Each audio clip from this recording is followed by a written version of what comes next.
A graça e a paz do Senhor, irmãos. Glória a Deus. Motivo de muita alegria estarmos mais uma vez reunidos para cultuar o nome do nosso Deus, estar reunidos como igreja para ouvir a voz do Senhor, para falar com Ele através das nossas orações, do louvor, ouvi-lo através da sua palavra, das ministrações.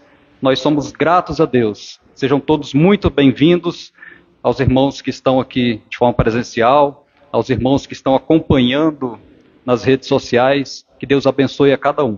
Vamos ficar de pé, vamos orar a Deus, vamos glorificar o nome daquele que nos sustenta, do nosso provedor. Amém. Senhor nosso Deus, nosso Pai, graças nós te damos, ó Deus, por mais uma vez estarmos aqui na tua casa, para celebrar, ó Deus, o culto de ceia. Nós glorificamos o teu santo nome e te agradecemos, ó Deus, pela tua bondade, pela tua fidelidade. Recebe, Senhor, o nosso louvor, recebe as nossas orações, transforma, Deus, os nossos pensamentos através da tua palavra, através da tua presença. Nós precisamos, ó Deus, do teu direcionamento todos os dias da nossa vida. Que nunca falte palavra em nossa boca para glorificar o teu santo nome, para buscar a tua presença. E assim, ó Deus, nós te agradecemos por mais uma vez estarmos aqui reunidos. E é no nome do teu Filho Jesus que nós oramos e te agradecemos. Amém e amém. Vamos louvar a Deus nesse momento, em nome de Jesus. Amém.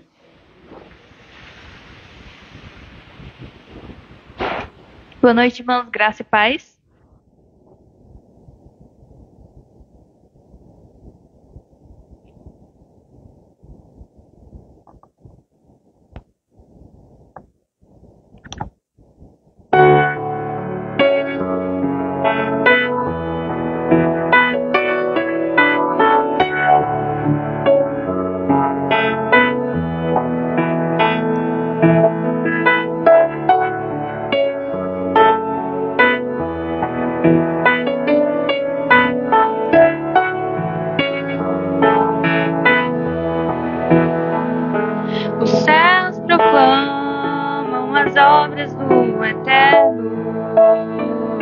Galáxias cantam de sua imensidão,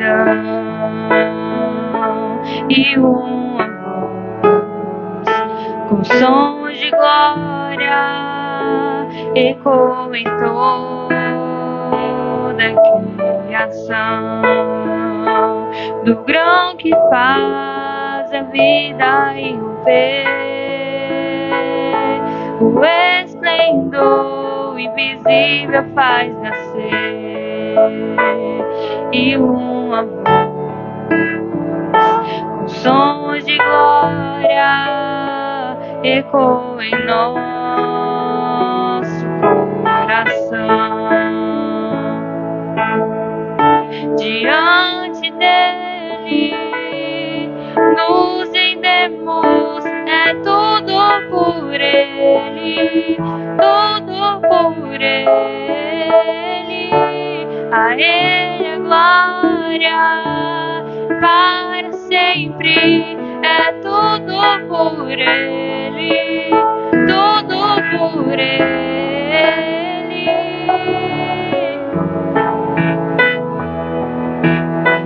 Em oração e na palavra seguiremos, em um só corpo rendido à missão, e nossa voz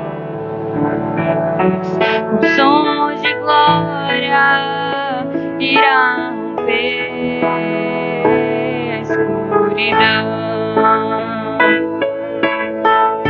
Diante dele nos rendemos, é tudo por ele, tudo por ele, a ele a glória para sempre, é tudo por ele, tudo por ele.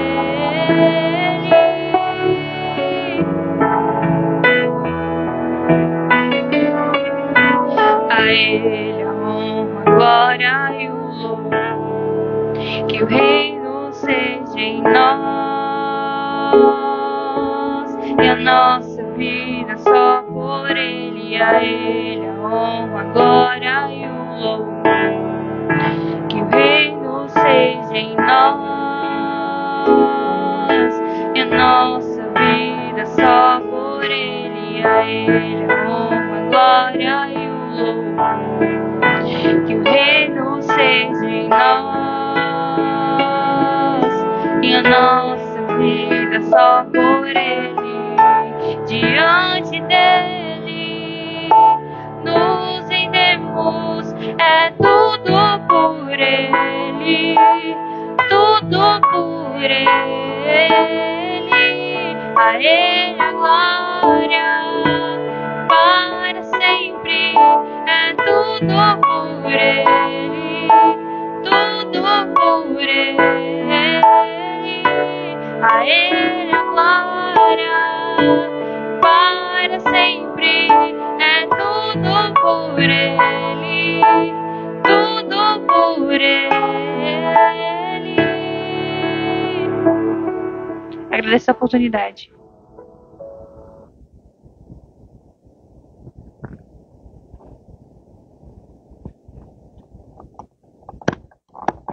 Glória a Deus. Como é bom estar na casa do Senhor. Nós sabemos que o mundo aí fora, durante todo esse final de semana e mais um pedaço até a metade da outra semana, estão celebrando a festa da carne. Uma festa onde a rebelião contra Deus é manifesta de forma evidente, mais ainda do que a gente vê normalmente. Nós temos o privilégio de estarmos na casa de Deus para louvar o seu santo nome, para buscar a sua presença. Que Deus abençoe a cada um de nós. Que nós possamos valorizar cada momento que nós temos essa oportunidade, porque é um privilégio estar na presença do Rei dos Reis e Senhor dos Senhores. Amém? Meus queridos, hoje o pastor Júnior vai trazer um tema, que o tema da sua mensagem é Herdeiros da Promessa. Herdeiros da Promessa. A palavra de Deus, em Romanos 8, versículo 17, se não me falha a memória, diz que se nós somos filhos de Deus, somos também herdeiros de Deus e co-herdeiros com Cristo. Se com Ele sofremos, com Ele também seremos glorificados. Em Gálatas 3,19, diz que se somos de Cristo, somos a semente de Abraão e herdeiros da promessa também. Que maravilha! Todo o contexto bíblico nos aponta e nos ensina que essas promessas são maravilhosas, são promessas eternas, são promessas espirituais. Ao contrário do que a gente vê sendo pregado em muitas igrejas por aí, nas mídias sociais, nas televisões, aonde os pregadores da teologia da prosperidade, aqueles pregadores do liberalismo também, eles distorcem até essa herança que nos é concedida pela graça de Deus. Eles distorcem até o entendimento do que é ser herdeiro da promessa. Segundo eles, a vida abundante, ela é vivida basicamente só aqui na terra, não precisa nem ir para o céu. Para eles, a promessa é vida abundante. E que vida abundante é essa que eles falam? É você ter um bom aporte financeiro, é você ter um carro do ano, é você nunca ficar doente, porque se você ficar doente, é porque você deu brecha por inimigo. Então, segundo eles, essas promessas são traduzidas naquilo que você tem, e não naquilo quem você é diante de Deus. E diante disso, eu gostaria de fazer uma breve reflexão, e eu espero ser breve, viu, pastor? A respeito do propósito de por que somos herdeiros de Deus. Qual a finalidade? Por que temos essa promessa de ser herdeiros da promessa? Qual o propósito disso? Para tanto, eu peço que os irmãos abram as suas Bíblias, lá na segunda carta do apóstolo Pedro, segunda carta do apóstolo Pedro, a partir do capítulo 1. Eu vou ler só alguns versículos. Mas antes eu queria só contextualizar, situar, né, a circunstância em que foi escrita essa carta. Pedro escreve essa carta no ano de 66 depois de Cristo, próximo ao seu martírio. Lá na primeira epístola, ele diz, aliás, já nessa segunda epístola, no verso 13, ele diz, ou melhor dizendo, no verso 14, ele sabe e ele escreve dizendo que brevemente ele ia deixar esse tabernáculo, que é o corpo a que ele se referia, assim como no nosso Senhor Jesus Cristo me mostrou. Então, ele sabia que estava chegando a hora dele ser martirizado. E ele escreve essa carta dizendo, com o propósito de alertar aqueles irmãos, e os destinatários dessa carta não fica bem explícito quem são, mas entende-se que são os mesmos destinatários da primeira carta, que eram aqueles irmãos que estavam sendo perseguidos por toda a província romana. Então, ele escreve essa segunda carta, possivelmente para aquelas mesmas pessoas, os mesmos destinatários da primeira epístola. E a diferença que tem entre uma carta e outra está mais no seu conteúdo. No primeiro conteúdo, Pedro, ele escreve aqueles irmãos que estavam sendo perseguidos para fortalecê-los na fé, ensinando aquelas ovelhas a passar por aquelas perseguições que eles haviam sendo infringido a eles. E já nessa segunda carta, ele escreve a esses irmãos para fortalecê-los e ensiná-los a se defender dos falsos mestres, dos falsos ensinamentos. Então, assim, de uma forma geral, na primeira carta, Paulo alerta dos perigos que vinham de fora da igreja, aqueles que estavam perseguindo os irmãos por causa do evangelho. E já nessa segunda carta, a qual nós vamos ler alguns versículos, o propósito de Pedro é justamente fortalecer a fé daqueles irmãos e preveni-los das ameaças que estavam dentro da igreja, dos ensinamentos dos falsos profetas. Então, nós vamos ler aqui a partir do verso 1, do capítulo 1, e vamos aqui, de acordo com o que Pedro vai nos apresentando, nós entendermos melhor qual o propósito de sermos herdeiros da promessa. Diz assim a palavra: Simão Pedro, servo e apóstolo de Jesus Cristo, àqueles que receberam conosco a preciosa fé, através da justiça de Deus e nosso Salvador Jesus Cristo. Graça e paz vos sejam multiplicadas, por meio do conhecimento de Deus e de Jesus, nosso Senhor. Conforme o seu divino poder, deu-nos todas as coisas que dizem respeito à vida e à piedade, pelo conhecimento daquele que nos chamou para a glória e virtude, pelas quais nos são concedidas grandíssimas e preciosas promessas, para que através dessas possais ser participantes da natureza divina, havendo escapado da corrupção que há no mundo, através da concupiscência. Só até aí por enquanto. Meus amados, aqui nesse início dessa carta, nesses 4 primeiros versículos dessa carta, há uma riqueza teológica tão grande, há um direcionamento tão importante para a nossa vida cristã e o fortalecimento da nossa fé. O intuito justamente de fortalecer a nossa fé, Pedro, já nesse começo, ele mostra alguns fundamentos da teologia reformada, a qual nós cremos ser a bíblica e que nós buscamos conhecimento para crescer na nossa vida cristã, através do alimento da nossa fé. Aqui na abertura, ele já mostra quem é o remetente, ele mesmo, Simão Pedro, e os destinatários. Quem são os destinatários? Primeiro ele se apresenta, Simão Pedro, servo e apóstolo. Perceba que primeiro ele se coloca como servo. Doulos, na língua original, que significa escravo. Primeiro ele se apresenta como aquele que está ali para servir a Deus.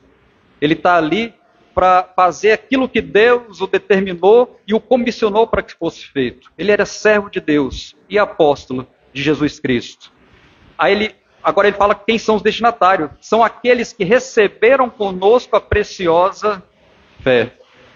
Perceba que foram aqueles que receberam. É pela graça de Deus que nós recebemos essa fé salvífica. Não é por mérito de nenhum de nós. Não há nada de bom que nós possamos fazer. Não há uma prática nenhuma que nós possamos executar que possa trazer a fé salvadora do nosso Senhor Jesus. Nós recebemos pela graça de Deus.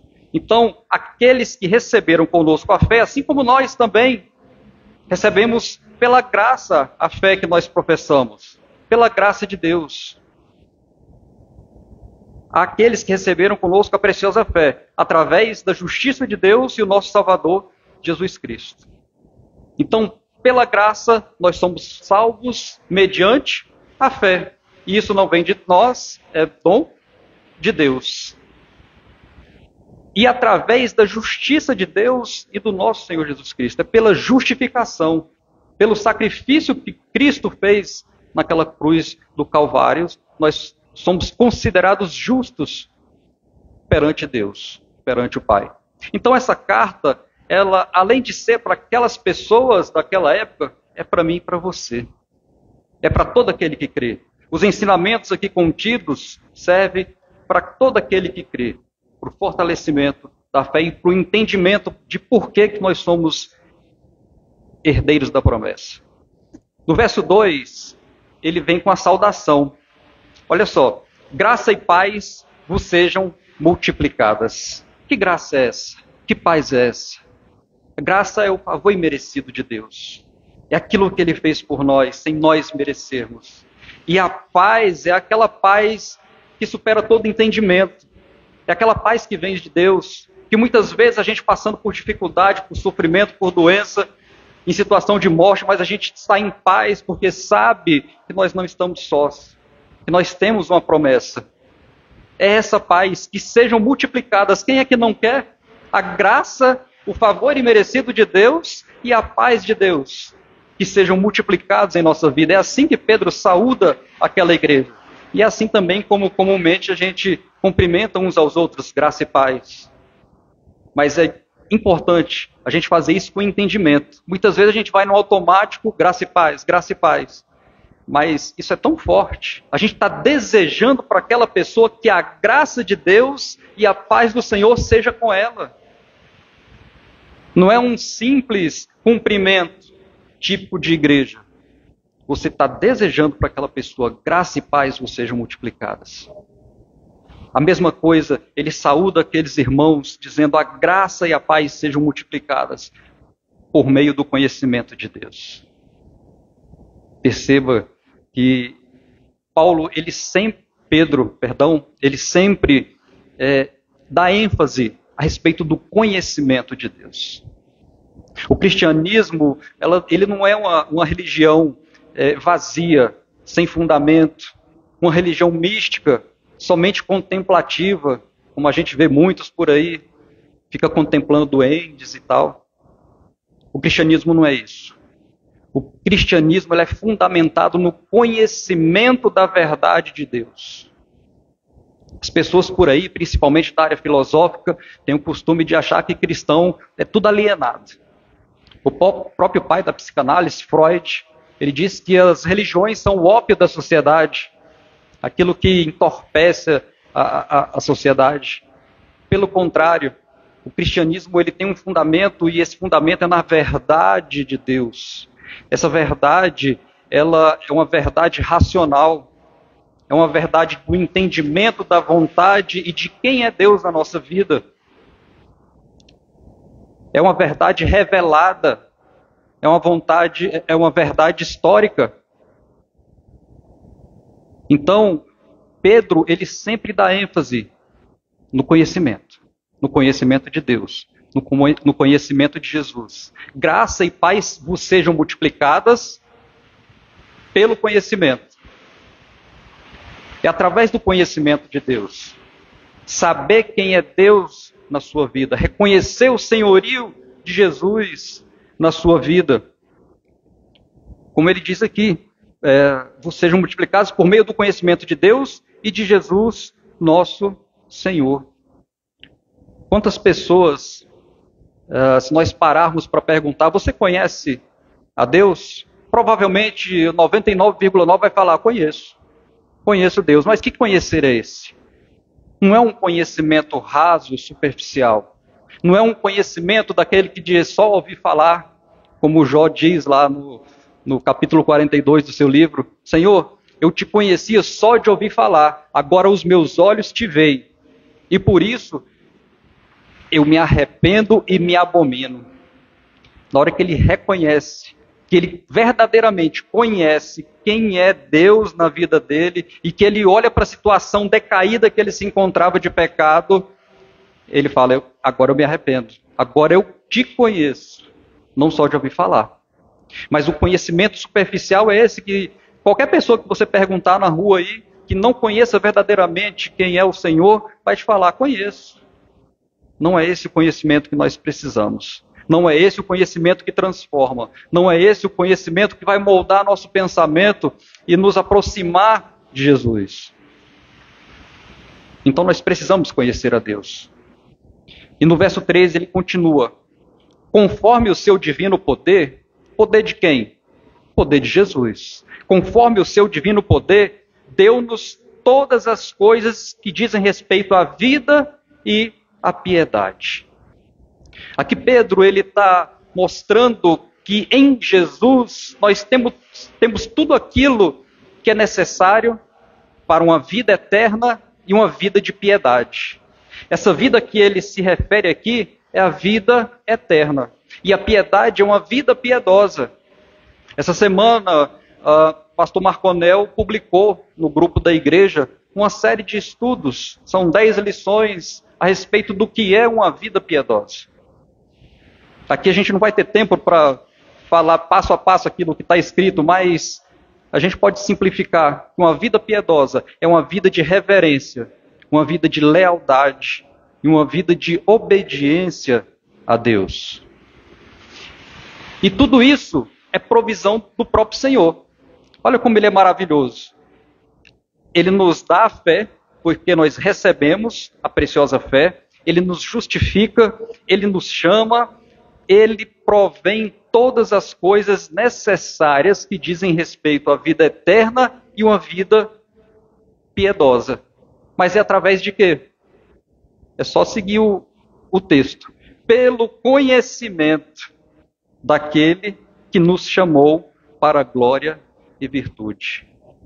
Mais uma vez, ele assevera pelo conhecimento, pelo relacionamento íntimo e pessoal com aquele que nos chamou, o nosso Senhor Jesus. Ele é o nosso provedor. E essa provisão para uma vida eterna e uma vida piedosa, pelo conhecimento daquele que nos chamou para quê? Olha o que o texto diz. Chamou para a glória e virtude. Mais uma vez, fica muito claro que não é mérito nosso. Porque Ele nos chamou, é o chamado eficaz da salvação de Deus na vida de cada um de nós. Ele nos chamou para a glória e virtude dele mesmo. A glória de Deus é um atributo de Deus? A glória de Deus é mais do que um atributo de Deus. A glória de Deus é a sua excelência. A glória de Deus é como que a soma de todas as suas virtudes. É como a soma de todos os seus atributos. Onisciência, onipotência, aqueles que Ele não compartilha e aqueles que Ele compartilha conosco. Amor, paciência, justiça. A glória de Deus é tudo isso. A glória de Deus é a somatória de todas essas virtudes e a sua excelência. Nós somos chamados para isso. Olha por que nós somos herdeiros da promessa. Olha para onde nós somos chamados. Chamou para a glória e virtude. E a virtude de Deus? O que é? A glória é o somatório dos seus atributos. E a virtude de Deus? É a excelência, é a manifestação da sua excelência, é a manifestação da excelência de Deus de forma prática, em ação. É o agir de Deus na nossa vida. É para isso que Ele nos chama. Se somos herdeiros, nós temos um chamado para glória e virtude, para uma vida eterna e uma vida piedosa. É bem diferente daquilo que falam por aí, né? Você é chamado para ter um carro do ano, você é chamado para ter um emprego maravilhoso, tudo isso é bom. Como é sempre dito aqui, não há pecado nenhum nisso. É bênção de Deus, mas não é o principal. Não é o principal. No versículo 4, ele continua dizendo assim: pelas quais nos são concedidas grandíssimas e preciosas promessas. Nós somos herdeiros? Somos. E essas promessas são o quê? Grandíssimas e preciosas. Agora, quando ele diz pelas quais são concedidas, ele está se referindo ao quê? Está se referindo à sua glória e à sua virtude. É o manancial de poder dele. É através do seu poder que nos são concedidas grandiosas e preciosas promessas. Essas promessas é aquilo lá que eles falam? Carro do ano, você nunca ficar doente, posição social, viagens internacionais, tudo aquilo. É muito mais profundo. É muito mais excelente. A palavra de Deus diz para a gente não juntar tesouro aqui onde a traça e o ferrugem corrói, mas é importante juntar tesouros no céu, onde a traça não corrói, o ferrugem não corrói. E ele diz aqui que essas preciosas promessas são maravilhosas. E quais promessas são essas? De que se trata isso? O próprio texto diz, para que através dessas o quê? Dessas promessas, possais ser participantes da natureza divina. Primeira coisa. Nós somos herdeiros da promessa para sermos participantes da natureza divina. Já pensou que grandiosidade isso? O que significa ser participante da natureza divina? Quando o Senhor nos concede a fé, quando nós somos chamados, somos justificados, nós passamos pelo novo nascimento. Nós nos tornamos novas criaturas. Eis que tudo se fez novo e as coisas velhas já se passaram. Nós recebemos o selo do Espírito Santo de Deus. E o Espírito Santo de Deus passa a fazer morada dentro de nós. Olha que maravilha. Ser participante, que privilégio. Ser participante da natureza divina. É muito privilégio. É muita bênção. E quando nós nos tornamos participantes da natureza divina, aí ele segue aqui o texto dizendo assim: havendo escapado da corrupção que há no mundo. Olha outra promessa maravilhosa. Outra grandiosa e maravilhosa promessa. Nós escapamos da corrupção que há no mundo.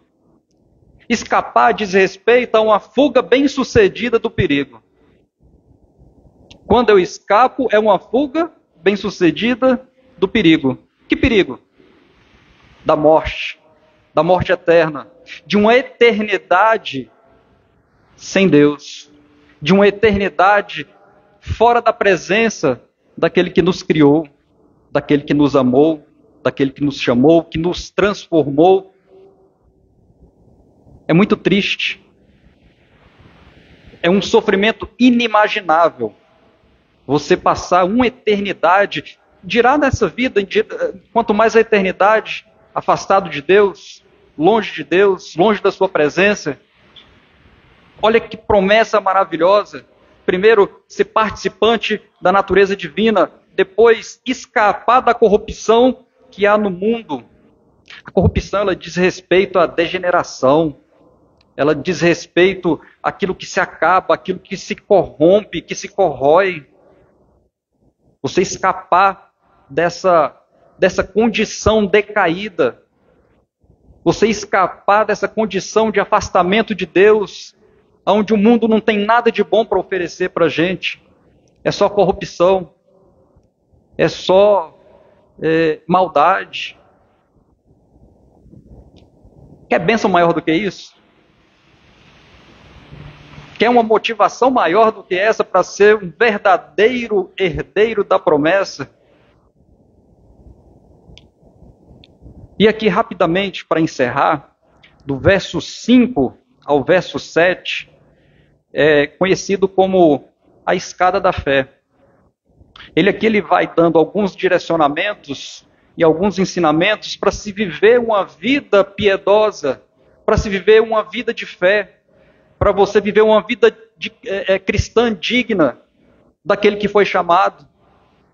Então eu vou só ler rapidamente aqui e encerrar no versículo 8.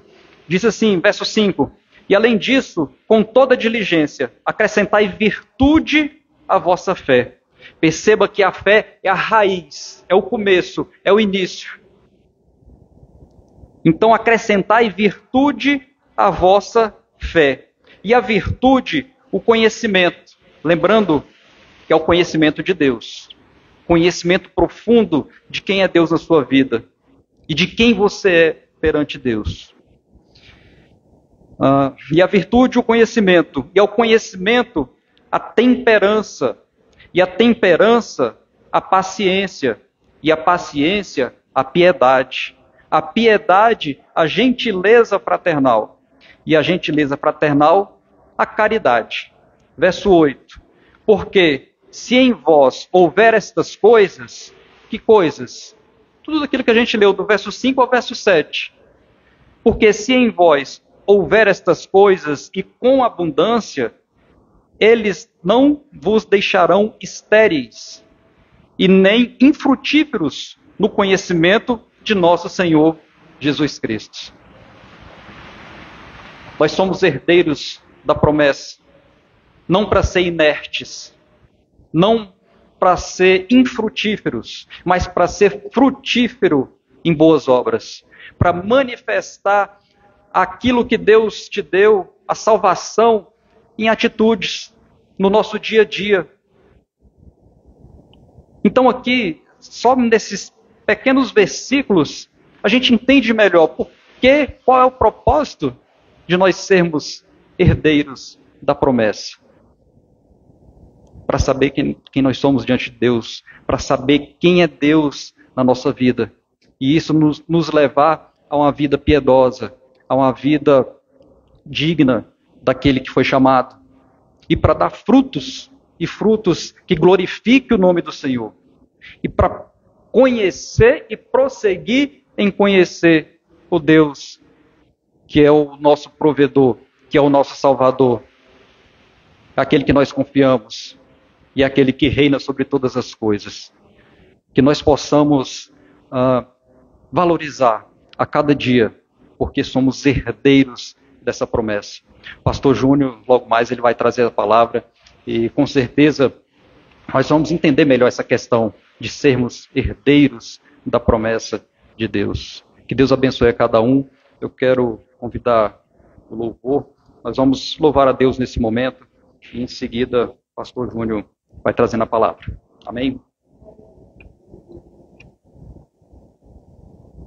Boa noite, irmãos, graça e paz.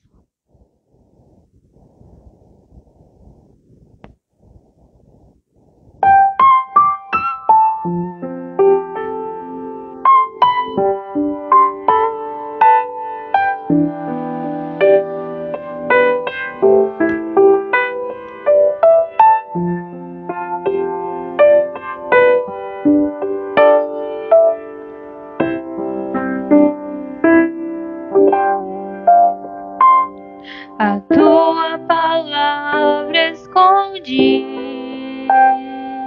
guardada no meu coração, pra eu não pecar contra ti, Senhor. a tua palavra escondi. Minhas vestes no sangue lavei e das tuas águas bebi, pra ser uma oferta agradável a ti. Minha vida a ti consagrei. Meus dons e talentos são pra te servir. Meus dons preciosos são seus. Não vejo razão na minha vida sem ti. Tu és meu Senhor e meu Deus. Assim como o fogo refina o ouro, vem tua obra em mim completa, até que o mundo possa ver tua glória em meu rosto brilhar. A tua palavra escondi, guardada no meu coração, pra eu não pecar contra ti, Senhor. A tua palavra escondi, minhas vestes no sangue lavei e das tuas águas bebi, pra ser uma oferta agradável a ti. Minha vida a ti consagrei. Meus dons e talentos são pra te servir. Meus dons preciosos são seus. Não vejo razão na minha vida sem ti. Tu és meu Senhor e meu Deus. Assim como o fogo refina o ouro, vem tua obra em mim completa, até que o mundo possa ver tua glória em meu rosto brilhar, até que o mundo possa ver tua glória em meu rosto brilhar. Agradeço a oportunidade.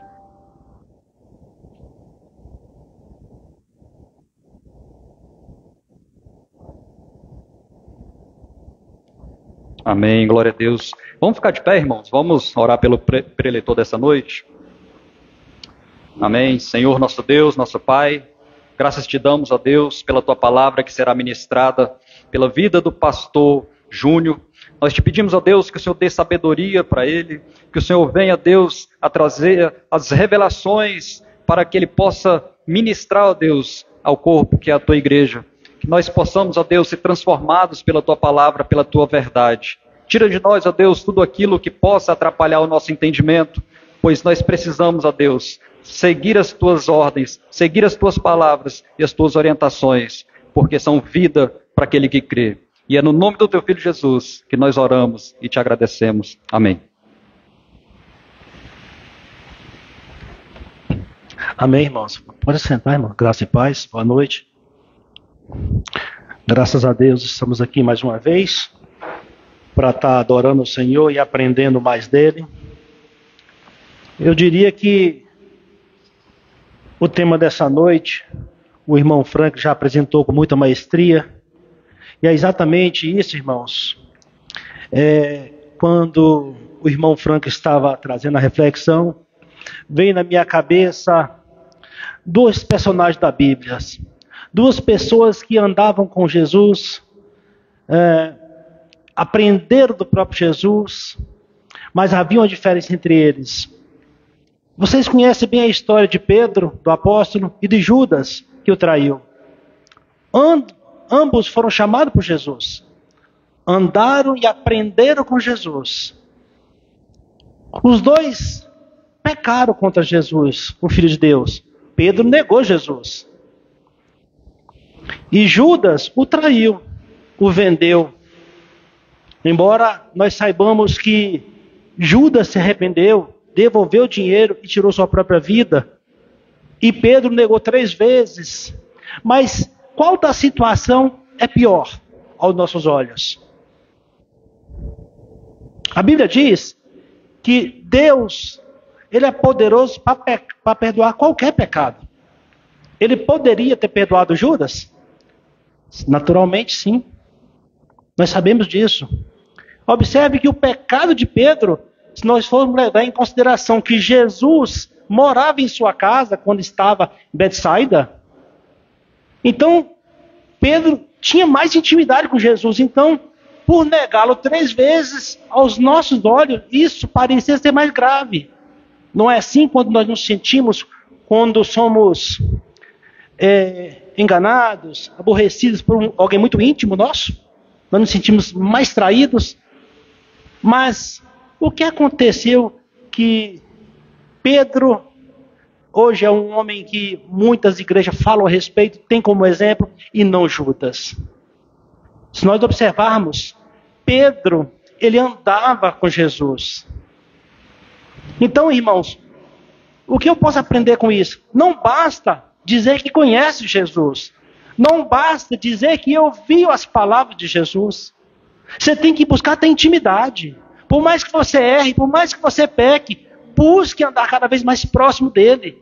Em certa ocasião, Pedro falou, Jesus disse aos discípulos, vocês também querem se afastar? Querem me deixar? E Pedro respondeu, os irmãos conhecem bem essa passagem, para onde nós iremos, Senhor? Se só o Senhor tem a palavra da vida eterna. Então é por isso que nós estamos aqui, irmãos. Para ouvir aquele que tem a palavra eterna. A promessa da vida eterna, que é o tema desta noite. Amém, irmãos? Então hoje nós vamos dar mais continuidade à carta de Paulo aos Romanos. Na pregação anterior nós falamos do verso 8 ao 12. Eu quero lembrar os irmãos e hoje nós vamos dar continuidade do verso 13 ao 17. Nós estudamos até aqui, irmãos, recapitulando, que do capítulo 1, Paulo traz a sua abordagem sobre a história dos gentios. Gentios são aquelas pessoas que não tinham recebido a lei de Deus, eram todas as nações que não eram os judeus. Então, Paulo ensinou através das cartas romanos que essas pessoas, embora não tivessem recebido a lei escrita de Deus, eles tinham a lei estampada em seus corações, onde os acusavam ou os dispensavam, como conhecedor de Deus. A própria natureza dizia quem era Deus, porque as coisas, se as coisas existem, é porque houve um Criador. E no capítulo 2, Paulo vem falar sobre os judeus que receberam a lei escrita de Deus, e conhecendo a vontade de Deus, os leis, os preceitos de Deus, também não honraram, eles se desviaram do caminho. No capítulo 3, Paulo conclui o capítulo 1 e 2, dizendo que todos se desviaram do caminho. Os homens são indesculpáveis, tanto aquele que recebeu a lei no coração, quanto aquele que recebeu a lei escrita. A despeito dos judeus, que se dizia ser um povo separado, um povo escolhido por Deus para guardar a sua lei, é verdade. Mas o certo é que nós sabemos que a Bíblia mostra o tempo todo que nenhum homem sequer consegue guardar a lei. Porque a lei, ela veio para mostrar a nossa incapacidade. Porque a lei diz o seguinte, se um homem tropeçar em qualquer ponto da lei, ele errou em toda a lei. E até hoje, irmãos, não nasceu ninguém que cumprisse toda a lei. Portanto, todos são pecadores. Não tem escapatória. Então, Paulo traz essa abordagem para a igreja de Roma. Todos estão condenados. Não tem como se salvar. A questão nessa carta, nesses primeiros 4 capítulos, é que os judeus criam na figura de Abraão. Nós falamos sobre isso. Eles tinham Abraão como pai da nação deles, o pai da fé. Eles criam na salvação através dos feitos de Abraão. Veja bem, mas a Bíblia é um livro espiritual. O próprio Deus diz que ele é espírito e é importante, é necessário que a gente o adore em espírito. Então, para adorar Deus em espírito, nós temos que ter conhecimento da palavra espiritual. Porque é um livro escrito por homens, mas inspirada pelo próprio Espírito Santo. Então, o entendimento tem que vir de uma forma espiritual.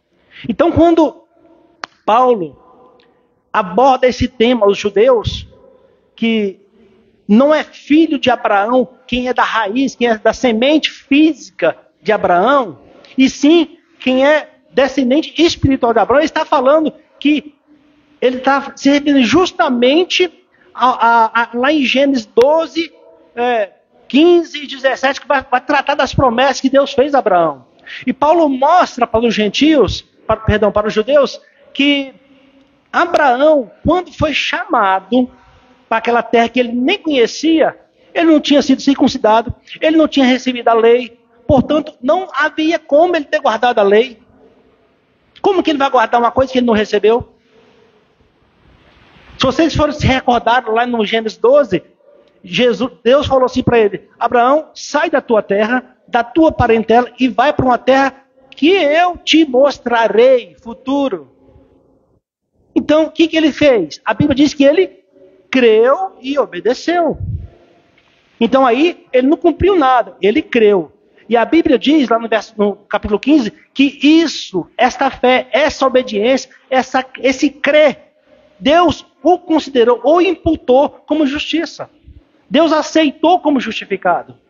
Então é isso que Paulo traz para os judeus. Não é porque você nasceu da tribo de Judá, que veio de seus pais, seus avós, seus tataravós, que você é um judeu, que você é salvo. Não é isso que Deus falou. Deus falou que os filhos da promessa são os filhos da promessa através da fé naquele que prometeu. Então, irmãos, Paulo, ele travou essa batalha com os judeus porque eles sempre criam que se eles fossem da descendência de Abraão, da semente de Abraão, da raiz de Davi e circuncisado como sinal de um povo separado, já estariam salvos. E para Paulo debater isso com os judeus era muito complicado. Por quê? Porque ele também vive dessa forma, ele cria nisso. Mas o Deus apareceu a ele através de Jesus Cristo, indo para Damasco, e lhe abriu os olhos. Interessante, irmãos, que o Novo Testamento não estava escrito. Acerca do Velho Testamento, os olhos dele foram abertos e ele parou a entender que todo o Velho Testamento estava falando daquele Cristo, daquele Cordeiro que viria para substituir o pecador.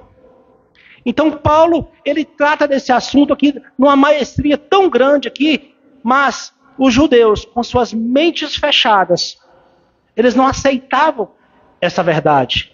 Embora nós sabemos que muitos judeus entenderam isso. Então, irmãos, qual que é o objetivo, então, de Paulo de escrever a carta de Romanos? Por que Paulo escreveu essa carta de Romanos? Nós sabemos que ele era um apóstolo, fundador de igrejas, e ele já tinha passado seus 14, 15 anos em toda aquela região, Jerusalém, e ele queria ir até a Espanha pregar. Nós sabemos disso. E a cidade de Roma, a igreja de Roma, era um ponto importantíssimo para ele. Ele queria um apoio da igreja, queria uma ajuda financeira e espiritual em orações para que aquelas pessoas o ajudassem até pregar na Espanha. Esse é o plano de Paulo. E Paulo sabia também que o que se falava de Paulo no mundo afora daquela época era terrível. Falava que ele tinha abandonado o judaísmo, que ele não guardava mais o sábado, que ele estava seguindo uma seita que é conhecido como o caminho. Então Paulo, ao escrever essa carta, ele se prepara para tudo isso. Ele se defende, ele mostra o evangelho que ele estava defendendo e quem era esse Cristo que ele estava falando. E interessante, irmãos, que Paulo, ele fez uma projeção da sua ida à Espanha, mas nós bem sabemos que não foi dessa forma que aconteceu. E com isso eu entendo também, irmãos, que nossas vidas, os planos que nós apresentamos diante de Deus, é conforme Ele quer, não nós. Paulo, ele queria ir mais adiante, mas nós sabemos que o destino dele foi selado em Roma. Então, irmãos, Paulo, o intuito dele escrever essa carta, ele queria expor a doutrina da justificação. Como então o homem, ele é salvo? Se ele não pode guardar a lei, não consegue guardar a lei, portanto não é salvo. Se ele não conhece a lei, não tem desculpa de falar, eu não sabia, porque Deus colocou no coração de cada um.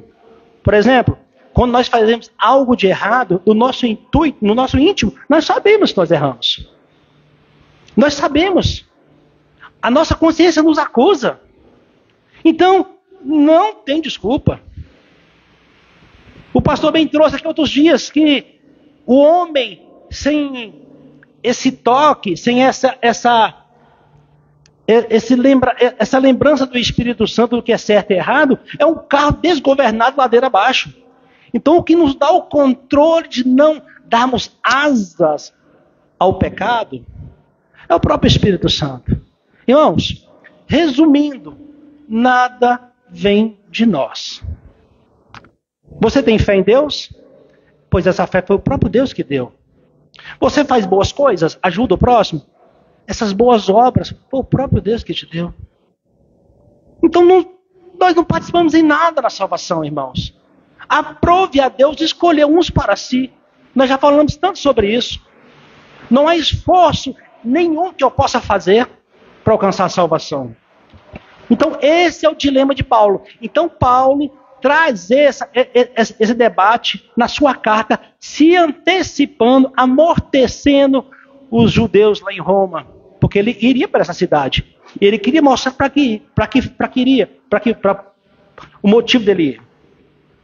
Interessante, irmãos, que Paulo usa esse personagem de Abraão, do capítulo 4 todinho, começando no capítulo 3, porque os judeus criam que Deus tinha dado de uma maneira especial as leis, os preceitos a Abraão, escondido. Por isso que Abraão era o pai da fé justificada. Baseados numa passagem que tem lá em Gênesis, que eu quero ler com os irmãos. E é interessante isso. Lá em Gênesis 26, 5, os irmãos quiserem estar acompanhando. Gênesis 26,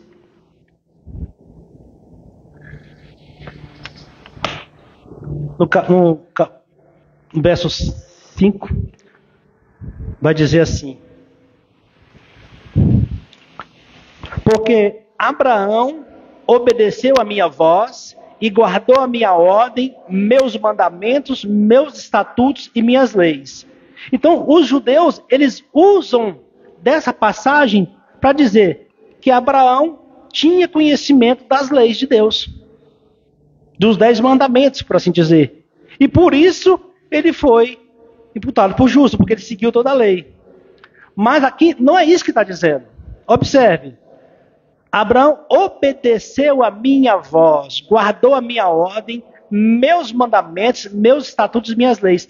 Aqui, uma conversa que Deus teve com Abraão quando o chamou lá de Ur dos Caldeus, quando lhe fez a promessa, mesmo a sua esposa sendo estéril, quando Deus prometeu que dele sairia uma grande nação, que os reis viriam da sua semente, que todo mundo seria descendente de Abraão, da semente de Abraão. Essas promessas poderosas, como o irmão bem disse, foram feitas por Deus a Abraão, mas no cunho espiritual. Se você for lá, observar lá em Hebreus 11, 8, eu queria que os irmãos abrissem para a gente elucidar essa questão. Lá em Hebreus 11, do 8 ao 5, vai dizer assim: pela fé, Abraão, quando foi chamado a ir para um lugar que havia de receber posteriormente por herança, obedeceu e saiu sem saber para onde ia. 9. Pela fé, peregrinou na terra da promessa, como em uma terra estranha, habitada em tabernáculo com Isaac e Jacó, os herdeiros com ele da promessa. Verso 10. Porque procurava por uma cidade que tem fundamentos, que tem fundamentos, da qual o artífice e construtor é Deus. Pela fé, também a própria Sara recebeu vigor para receber descendência, para conceber descendência, e deu à luz uma criança quando já de idade avançada, porquanto teve por fiel aquele que havia prometido. Irmãos, observe com atenção o versículo 10. Porque procurava por uma cidade que tem fundamentos, da qual o artífice e construtor é Deus. Então, que construção é essa? O que é artífice, irmão? Artífice é aquela pessoa que faz de tudo. É um faz tudo. Isso é artífice. Aqui está dizendo que Deus é o artífice e construtor. Ora, se ele não está falando que Abraão foi justificado pela fé, mesmo sem saber de nada, nem sabia para onde ir, ele creu na promessa daquele que o prometeu, e Deus o levaria para uma terra que ele mostraria. Como é que a Bíblia, como é que os judeus criam cegamente no verso 20, no Gênesis 26:5, de que Abraão tinha cumprido toda a lei? A Bíblia não traz isso. Pastor, e o que o senhor quer dizer com isso? Eu quero dizer que Abraão, ele foi justificado por graça.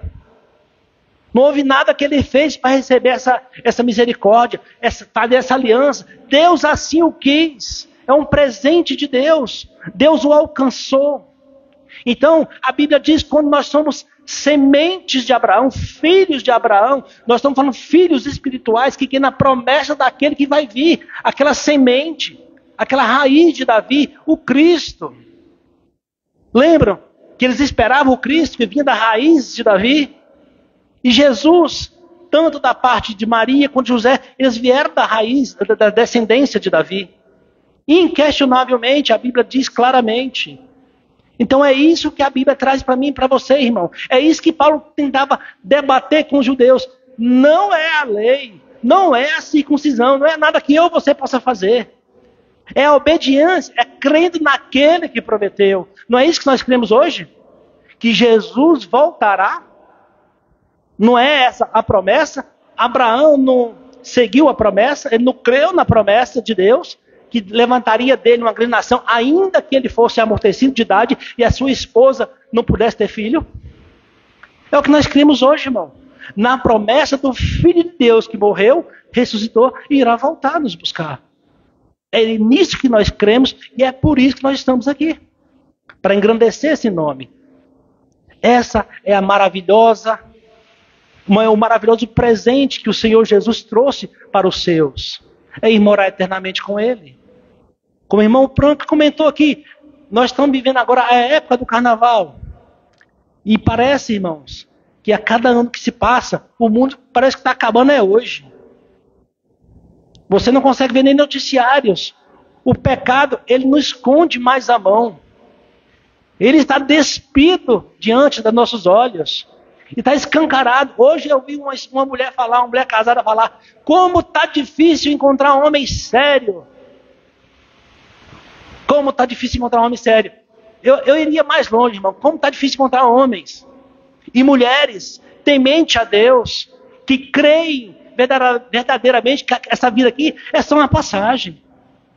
As pessoas são imediatistas, elas querem tudo para agora. Elas querem viver o agora, querem aproveitar a vida agora, querem curtir o agora. Elas não pensam numa vida futura. Eu vou morrer amanhã, eu vou fazer tudo hoje. Dão vazão às suas vontades, não tem freio. Não freia as suas emoções, não freia as suas vontades. Embora saibam que é errado, que não agrada a Deus, mas fazem. Muitos vivem na igreja, mas isso não é diferencial nenhum lá fora. Olha o exemplo que eu trouxe agora de Judas. Judas fazia parte dos 12. Mas por trás era outra pessoa. Aquele que não tiver intimidade com ele. Observe que Jesus sempre tinha os seus mais próximos. E nós temos que buscar isso, irmão, intimidade, ser mais próximo dele. Porque não tem como escapar dessa ira vindoura, irmão. Não tem como. E é terrível.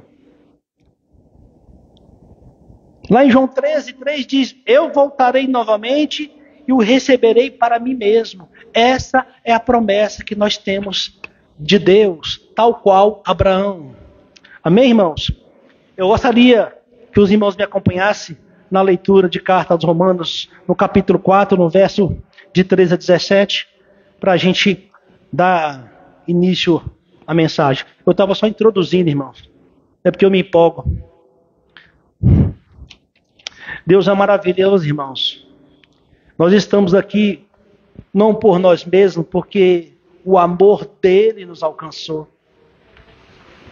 Eu, quando estava refletindo nessa mensagem mais cedo, eu me lembrei de quando eu era mais novo, irmão. Quantos carnavais eu fui na minha vida? Quantos carnavais? E tantos de nós também. E hoje, com toda a sinceridade, eu não vou dizer que me faz falta, mas eu sinto nojo. Eu sinto nojo porque quando eu vejo o carnaval hoje, eu olho para trás e lembro da cruz. Ele não levou isso em conta. Ele havia me escolhido, mesmo quando eu ainda estava no pecado, nas transgressões, fazendo tudo aquilo que não agradava a Ele. Ele já tinha escolhido a mim e a você desde o ventre. Nós já tínhamos sido separados. A tua palavra diz que Ele nos escolheu antes que o mundo fosse feito. Nós temos todos os motivos do mundo para engrandecer o nome dEle, irmãos. E mais do que isso, só pelo fato de nós crermos nisso, nós já temos que ser grato a Deus, porque até esse crer foi Ele que colocou. Ai de nós, se não tivesse essa fé. Ai de nós, se não crêssemos no Filho de Deus. Nós seríamos como aqueles que têm ouvido, mas não ouvem. E é triste esse dia quando chegar. Amém? Então, o verso 13, eu vou voltar ao 12, nós vamos ler do 13 em diante. O 12 vai falar da circuncisão daqueles que não são circuncisos. Então, houve uma discussão aqui acerca dos judeus com Paulo, dizendo que a circuncisão era um sinal de um povo que era separado por Deus. E Paulo, ele traz que não é bem assim. A circuncisão Deus deu naquela época para separar um povo.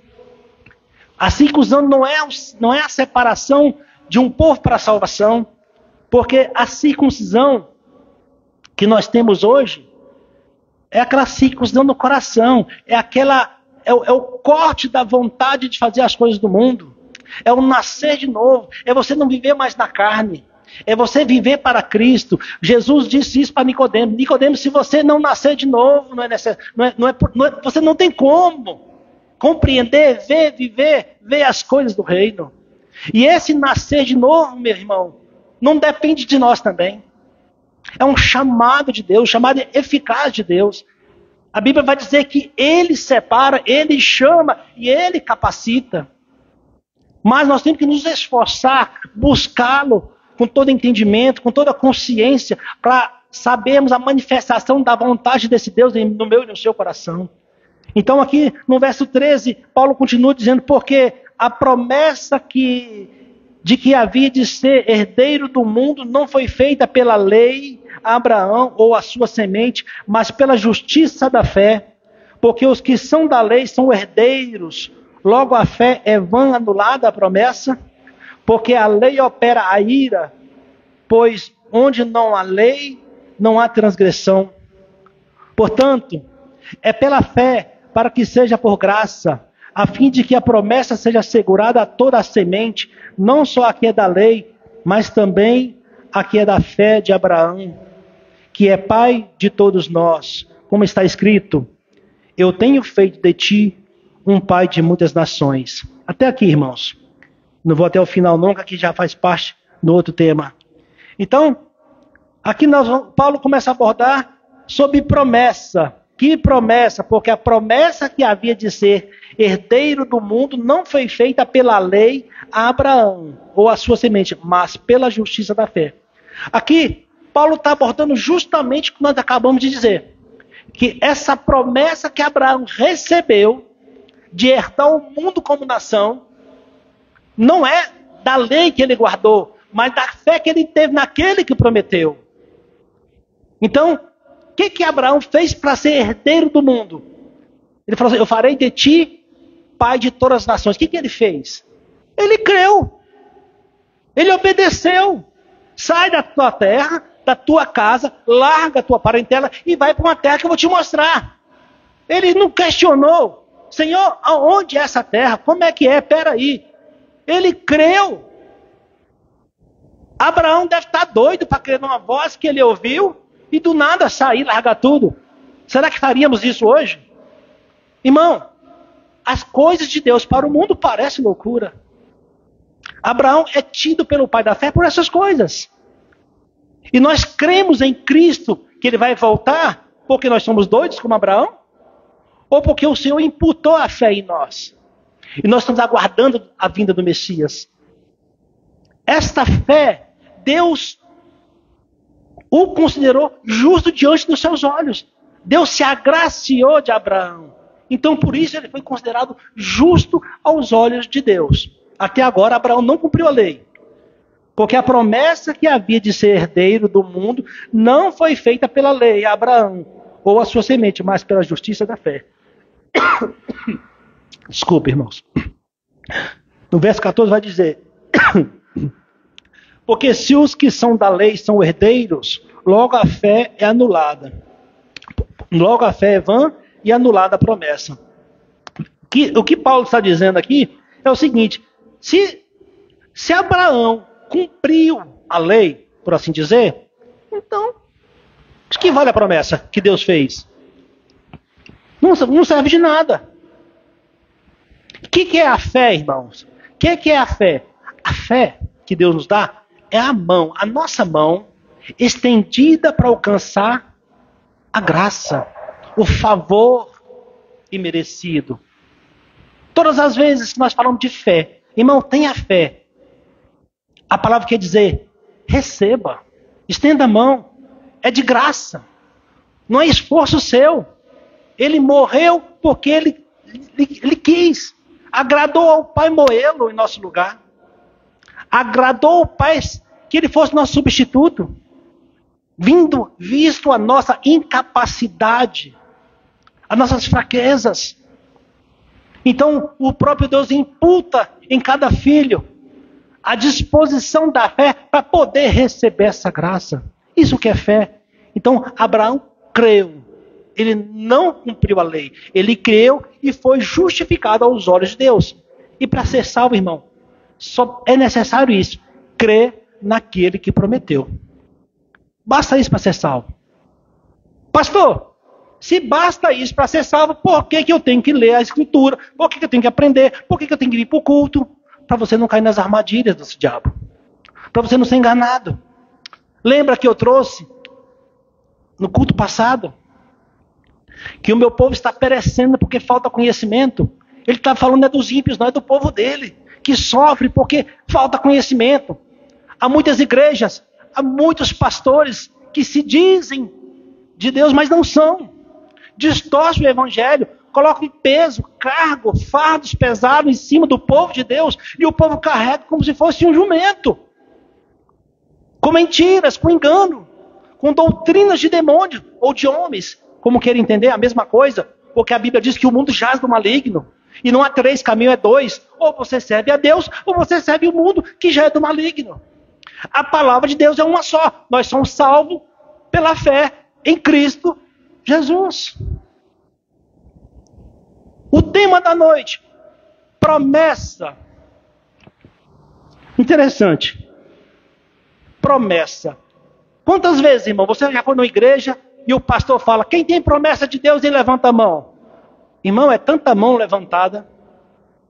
É tanta mão levantada, você fala, rapaz, eu perdi esse culto, porque o que aconteceu? Aí dá-se oportunidade. Deus me prometeu um carro. Deus me prometeu um casamento. Deus me prometeu uma promoção no emprego. Deus me prometeu... O que estão ensinando para a igreja de Deus? Que Jesus morreu para isso. Não é essa a promessa de Deus. Deus, Ele pode fazer qualquer coisa para você, meu irmão. Ele pode te trazer prosperidade. Desde que isso não seja mal para você. Se isso for mal para você, Ele não vai te dar. Se você for filho de Deus, e você pedir uma coisa ao seu pai, e ele vê que vai te fazer mal, você pode esquecer. Agora, se você não for filho de Deus e lutar com todos os meios, lícitos e ilícitos, para alcançar alguma coisa, é bem capaz que você consiga sim. Porque Deus corrige dois tipos de pessoas: os filhos, para crescer, para amadurecer, e os que não são filhos, como castigo. Nós temos que pensar quem nós somos. Nós somos filhos da obediência ou filhos da desobediência. A palavra de Deus vai dizer que Deus, Ele não vai dar uma cobra se nós pedimos um pão. Às vezes a gente olha como um pão, mas é uma cobra. Então Deus, que Ele vê além da nossa capacidade, Ele sabe o que é melhor para mim e para você. Em tudo dai graça. Se você está passando algum tipo de privação, algum tipo de angústia, de dor, agradeça a Deus. Nós temos que aprender a dar graça a Deus em todas as coisas. Paulo aprendeu isso. Dou graças a Deus em todas as coisas. Sei passar fome, sei passar frio, sei chorar, sei sofrer. Aprendi a adorar a Deus de todas as formas. Por quê? Porque o foco do Paulo não estava nas coisas daqui, irmãos, porque é passageiro. E todo o sofrimento que Paulo passou era necessário para que o evangelho fosse disseminado naquela época. E tudo que eu e você passa neste mundo é necessário para que nós venhamos a amadurecer, a desenvolver essa fé que foi plantada como semente no meu e no seu coração. Nós trouxemos bem na mensagem passada, do culto passado, sobre o apostolado. Nós somos apóstolos de Cristo, aquele que leva a mensagem, aquele mensageiro que porta a mensagem. A mensagem não é dele, ele porta. Nós somos portadores da mensagem de Cristo, do evangelho, das boas notícias, das boas novas. O mundo estava perdido e o Senhor nos deu umas boas notícias. E de pregar o evangelho a todas as pessoas. Aquele que tem o nome no livro da vida, aquele que crê será salvo. Esse é o papel do evangelho. E Paulo, ele traz essa carta dos Romanos, disputando com os judeus que tinham um entendimento distorcido. Irmão, vocês lembram do sofrimento de Paulo? Ele falou, se fosse possível, eu queria que a minha alma fosse queimada no inferno, para que meus irmãos fossem salvos. Vocês lembram da passagem? Como que ele se conduía, como que ele sofria, porque ele via os irmãos morrendo longe de Jesus, crendo nas doutrinas deles mesmo, de homens, ensinos errados, em costumes, em tradições. Irmãos, as pessoas que deveriam estar esperando Cristo é a que estava saqueando a igreja. Olha para os nossos dias. As pessoas que deveriam estar esperando Cristo estão saqueando as igrejas. Não há diferença nos dias de Paulo para os nossos dias. E o pior do que saquear as igrejas, tentam levar a abismo o povo de Deus. Mas a palavra de Deus, ela não falha, irmão. O próprio Jesus disse, aquele que vem a mim, ninguém arrebata da minha mão. É impossível. Ai daqueles que enganam meu povo, ai daqueles que roubam meu povo, que fazem sofrer. Lembra que Jesus disse para os fariseus? Hipócritas, fariseus hipócritas, vocês não se salvam, nem deixam se salvar quem está se salvando. Ou seja, se o irmão é um filho de Deus, e ele está ouvindo a pregação que não é a do evangelho verdadeiro, ele vai se salvar? Se for filho de Deus, vai, já está salvo, mas vai pagar por isso. Por quê? Porque não conhece a Escritura. O meu povo está perecendo porque não conhece as Escrituras. Pessoas, igrejas, pastores, líderes, prendem pessoas a dízimos, prendem pessoas a rituais, prendem pessoas a costumes. Dizem que é costume da igreja, é doutrina da igreja. Irmão, aonde já se viu que qualquer doutrina de qualquer igreja é maior do que a lei de Deus? Aonde? Nós cremos na Escritura como palavra soberana de Deus. A igreja é cada pessoa, não é o estabelecimento, não é a placa. Pastores tinham que tomar vergonha na cara e voltar para as Escrituras. Pedir perdão para Deus por olhar somente para os seus bolsos. para os seus prazeres. Nós estamos vivendo uma época terrível, irmão. Terrível. Pouquíssimas igrejas falam a verdade, porque querem ter o povo na mão. É uma vergonha. Deixa eu voltar para o texto, irmão. É uma vergonha. Então diz, porque a promessa que havia de ser herdeiro do mundo não foi feita pela lei a Abraão ou a sua semente, mas pela justiça da fé. Ele foi justificado por ter fé. E no 14 vai dizer, porque os que são da lei são herdeiros. Logo, a fé é vã e anulada? Não. O que Paulo está dizendo? Os judeus que creem em Jesus Cristo, que viviam no velho costume, eles são salvos pela lei. Ele está dizendo assim, eles são salvos se creem em Jesus, sendo judeus. E os que não vivem pela lei, que não conheciam a lei, que são os gentios, eles vão ser salvos pela fé. Mas, resumindo, tudo é pela fé. Não é a lei, não é pelo fato de guardar a lei. Eles receberam a lei, entenderam que não pode guardar a lei, aceitaram o sacrifício do Cordeiro e hoje vivem todos pela fé. Isso é que Paulo traz. A fé não é vã. A promessa que Deus fez não é nula coisa nenhuma. No 15 vai dizer, porque a lei opera a ira, pois onde não há lei, não há transgressão.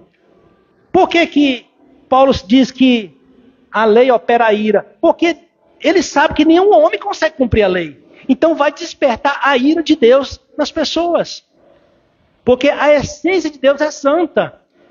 Ele não tolera o pecado. Irmãos, nós conseguimos guardar a lei? Os judeus conseguem? Não. Como é que nós queremos ser salvos pela lei? Isso só desperta a ira de Deus. Deus fala, não matarás, a gente mata. Não roubarás, a gente rouba. Não mentirás, todo dia.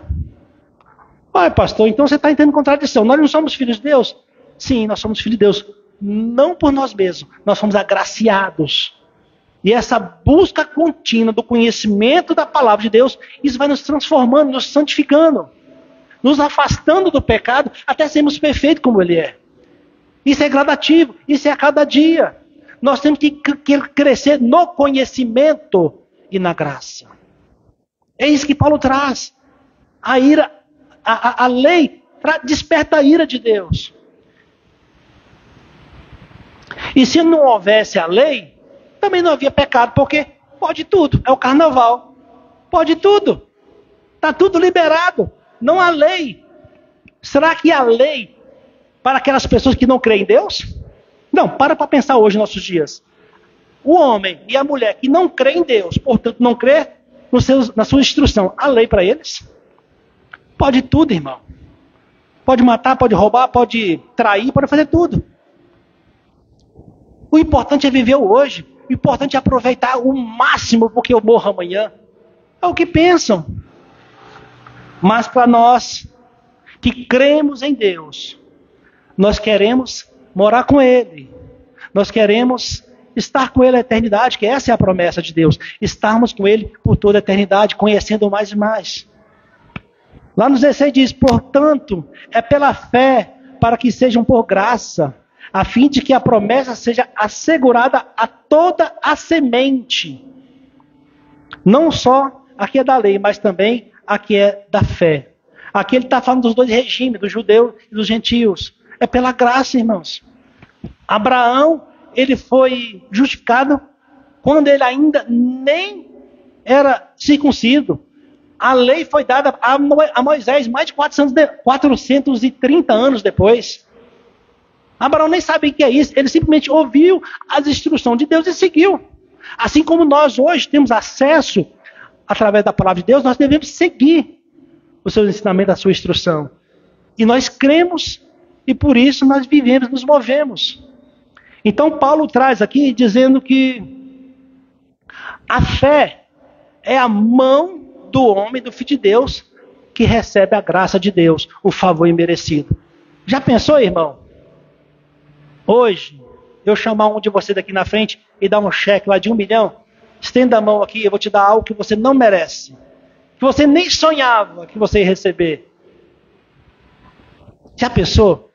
Jesus chegar para mim, para você, tá aqui, ó. Eu sei tudo que você fez e que você está fazendo. Tá aqui, ó.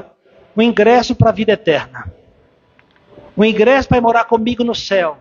Senhor, mas o que eu tenho que fazer? Nada. Até porque você não vai conseguir fazer.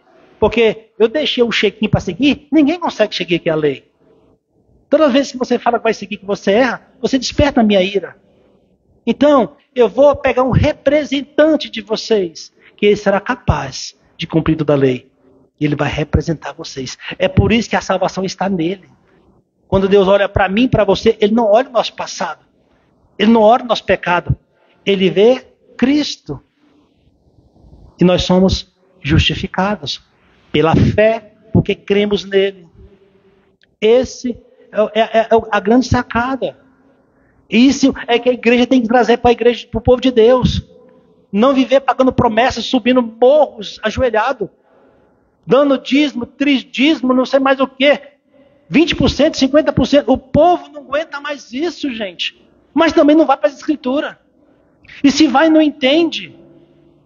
Porque não examina. Olha, lá no verso 16, continuando. Portanto, é pela fé, para que seja por graça, a fim de que a promessa seja assegurada a toda a semente, e semente aqui é espiritual, não só a que é da lei, os judeus, mas também a que é da fé, os gentios, que é pai de todos nós. Como está escrito, eu tenho feito de ti pai de muitas nações. Amém, irmãos? Então, o Paulo traz aqui esse debate com o povo judeu e para a igreja de hoje, para nos ensinar, nos instruir de que nós temos que ficar quietos, irmãos. Se nós quisermos fazer alguma coisa para agradar a Deus, é só obedecê-lo. É só seguir o que ele está instruindo aqui na palavra. Não para alcançarmos salvação, porque a salvação vem dele. A fé vem dele. Mas em gratidão a essa graça. Nós devemos ser obedientes por isso. Certa vez, um membro da igreja, nós estávamos tratando de dízimo, e ele falou assim, eu não dou 10% do dízimo, porque eu creio que Deus merece muito mais. Eu dou o meu máximo para ele. Mas não porque a Escritura diz, mas porque eu sou grato ao que ele fez por mim, o que ele faz por mim. Então, essa gratidão, ela tem que estar dentro do nosso coração. Quando você for tratar com um irmão, seja funcionário seu, seja vizinho seu, seja seu cônjuge. Você lembra que a passagem lá de Paulo nos instrui como o patrão trata o funcionário? E quanto o servo tem que lidar com o seu patrão? Com honra, com respeito, sabendo que Deus é pai de todos e olha todas as coisas. Então, irmão, tanto faz no regime judaico como no gentílico, a salvação é pela fé em Cristo Jesus, que essa é a função de Jesus, tomar o meu e o seu lugar. Eu queria que a igreja refletisse sobre essa pequena passagem. Perdão, nessa pergunta, né? Se a graça, ela fosse nula, né? Esse favor de Deus, por que então Cristo viria ao mundo? Vamos pensar como os judeus. Se a graça fosse nula, cada um tivesse que fazer alguma coisa para ser salva, para que Jesus veio então? Em vão. Se dependesse de mim e de você alcançar a salvação, como é que estaria a gente hoje? Vamos refletir no nosso estilo de vida. Será que a gente pensa que não vamos prestar conta a Deus?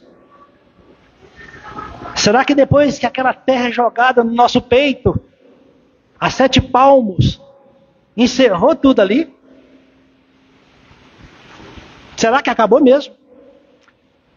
Será que o céu, a estrela, tudo que existe pelo acaso? Tudo é do acaso?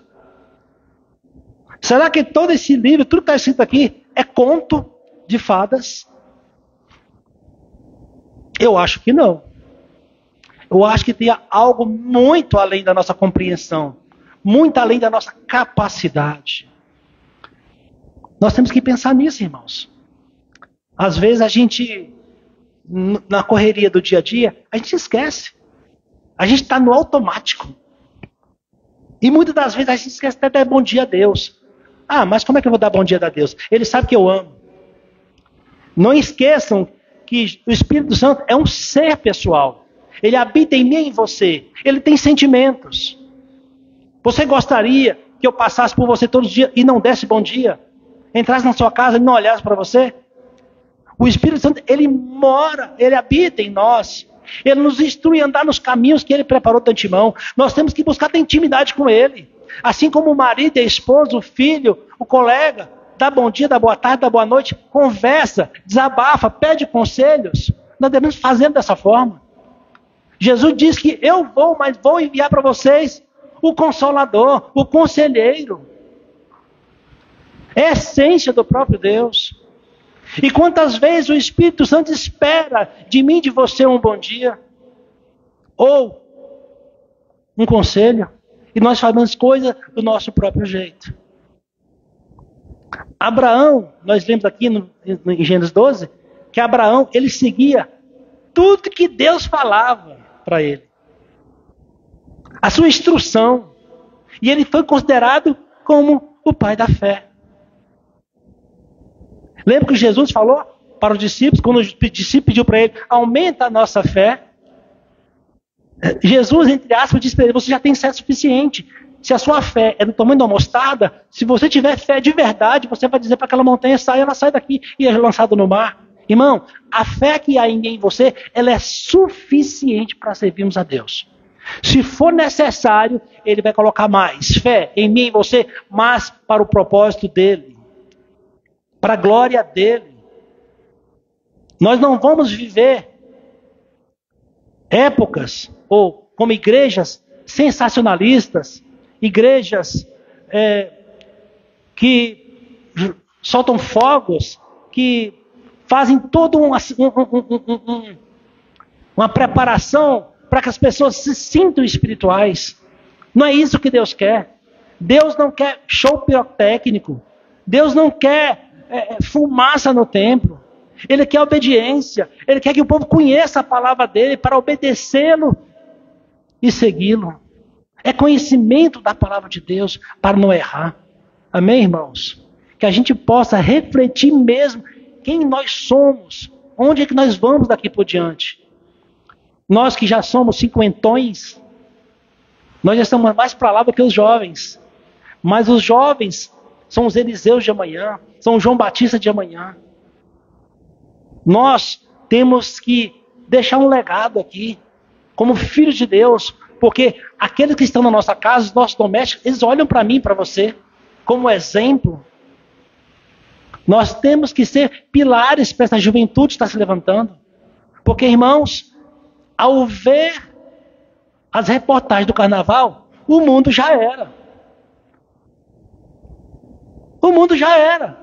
Ah, mas a igreja é que segura o mundo. Qual é a igreja? Entra dentro das igrejas para você ver o que está acontecendo. Está pior que o carnaval. É melhor você ficar pulando carnaval do que dentro de certas igrejas. É pior. É pior. Porque lá no carnaval, lá na rua, você sabe que é bagaceira. E dentro da igreja, você vive uma falsa cristandade. Nós temos que, por obrigação, conhecer as Escrituras para que não sejamos enganados, para vivermos conforme a vontade de Deus, não dos homens, não dos falsos mestres, não das falsas doutrinas, não do falso evangelho. Amém, irmãos? Eu vou encerrar por aqui, eu agradeço pela oportunidade, convido a equipe de louvor, em seguida o irmão Frank para estar auxiliando na ceia do Senhor. Em nome de Jesus.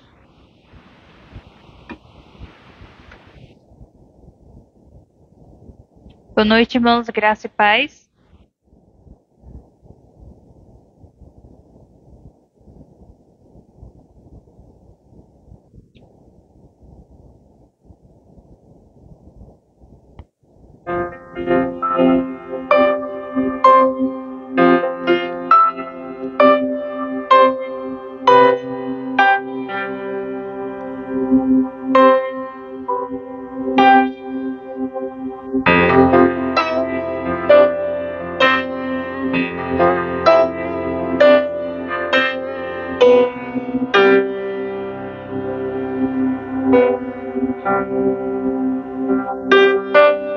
Seguro estou nos braços daquele que nunca me deixou.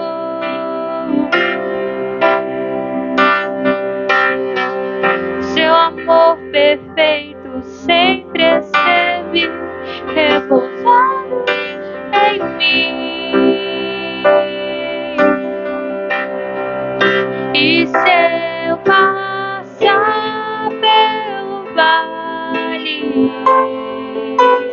acharei conforto em teu amor, pois eu sei que és aquele que me guarda, me guarda.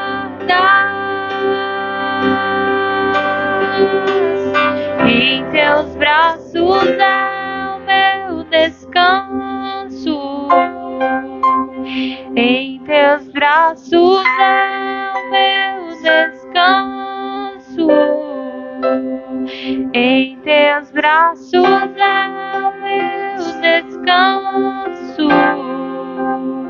Em teus braços é o meu descanso.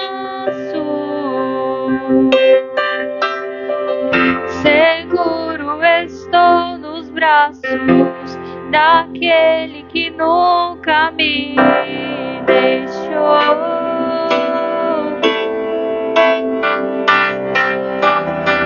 O seu amor perfeito sempre esteve repousado em mim. E se eu passar pelo vale, acharei conforto em teu amor, pois eu sei que és aquele que me guardas, me guardas. Em teus braços é o meu descanso. Em teus braços é o meu descanso. Em teus braços é o meu descanso. Em teus braços é o meu descanso. Agradecer a oportunidade.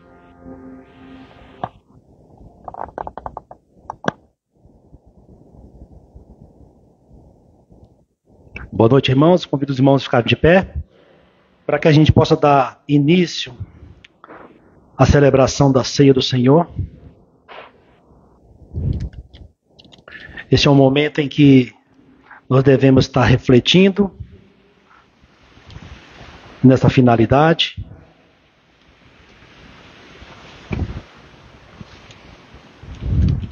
Paulo vai dizer lá em Romanos 8,17 que o que eu quero fazer eu não faço, mas o que eu não quero eu faço, isso eu faço.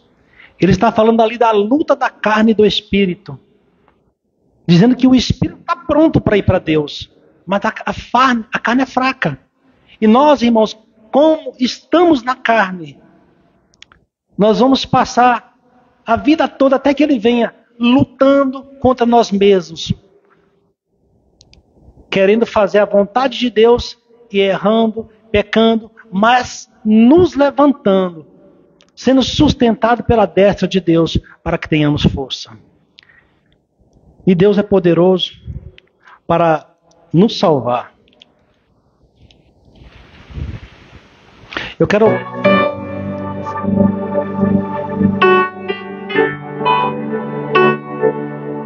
Mas já que nos comprou e agora nos convida a ser com celestial maná que de graça Deus te dá. vem fome tua alma saciar. Vencerá, o Mestre chama, vencerá. Mesmo hoje tu te podes saciar. Poucos pães multiplicou, vem vinho transformou. Vem fome tua, Jesus, vencerá. Amém, irmãos. Eu quero convidar os irmãos a fechar seus olhos. Vamos orar ao Pai. Senhor nosso Deus, nosso Pai, nós agradecemos ao Senhor por este momento tão ímpar, Senhor Deus, tão importante, em que nós estamos aqui, Pai, em obediência aos teus estatutos, à tua ordenança. E o Senhor, na noite que foi entregue, o Senhor recebeu o pão e partiu aos seus discípulos, mostrando que ali, Senhor Deus, o Senhor estaria fazendo um novo pacto conosco. Que o Senhor venha nos trazer à memória este momento, para que possamos refletir, Pai, quão importante foi esse ato que o Senhor fez por nós. Ali o Senhor estava mostrando figuradamente, Senhor Deus, a substituição do Cordeiro de Deus, que tira o pecado do mundo em favor dos seus.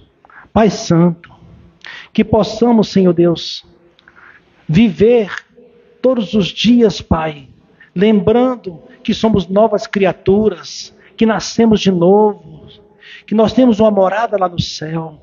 Pai Santo, nos dê força, nos dê coragem, ousadia, Senhor Deus, para enfrentarmos toda e qualquer situação, guiados pela instrução da Tua palavra. A Senhora te agradeço em nome de Jesus, porque eu recebi do Senhor o que eu também vos entreguei, que o Senhor Jesus, na mesma noite que foi traído, tomou o pão, e tendo dado graças, ele o partiu e disse: tomai, comei, isto é o meu corpo que é partido por vós, fazei isto em memória de mim. Depois, da mesma maneira, também ele tomou o cálice, depois de cear, dizendo: este cálice é o novo testamento, a nova aliança no meu sangue. Fazei isso todas as vezes que beberdes em memória de mim. Porque todas as vezes que comerdes este pão e beberdes este cálice, proclamais a morte do Senhor até que ele venha. Portanto, qualquer que comer este pão e beber este cálice do Senhor indignamente, será culpado do corpo e do sangue do Senhor. Examine-se o homem a si mesmo, e assim coma deste pão e beba deste cálice. Irmãos, que comemos do pão e bebamos do cálice do Senhor, até que ele venha nos buscar. Em nome de Jesus.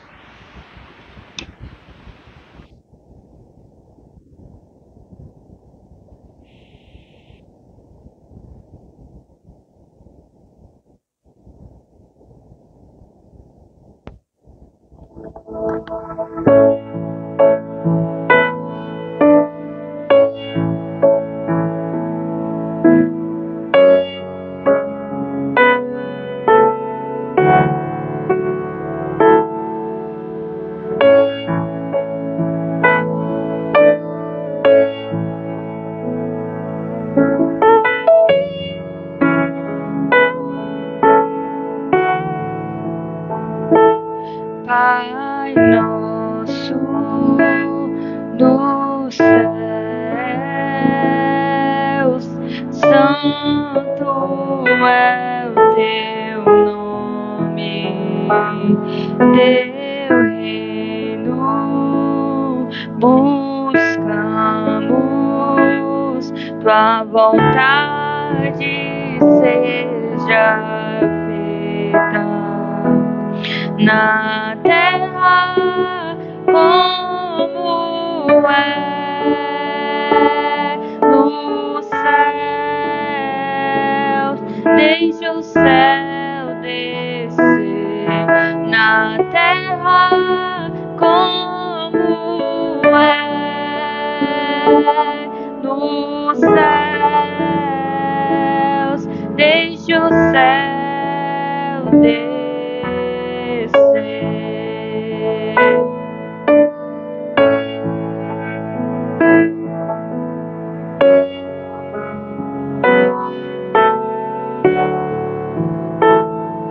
Pai nosso nos céus, santo é o teu nome, teu reino buscamos, tua vontade seja feita na terra como é nos céus. Deixe o céu descer na terra como é nos céus.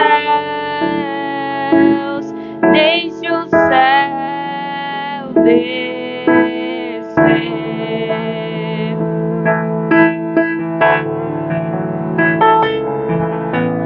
Teu é o reino, teu é o poder e tua é a glória pra sempre. Amém. Teu é o reino, teu é o poder e tua é a glória pra sempre. Amém. Teu é o reino, teu é o poder e tua é a glória pra sempre. Amém.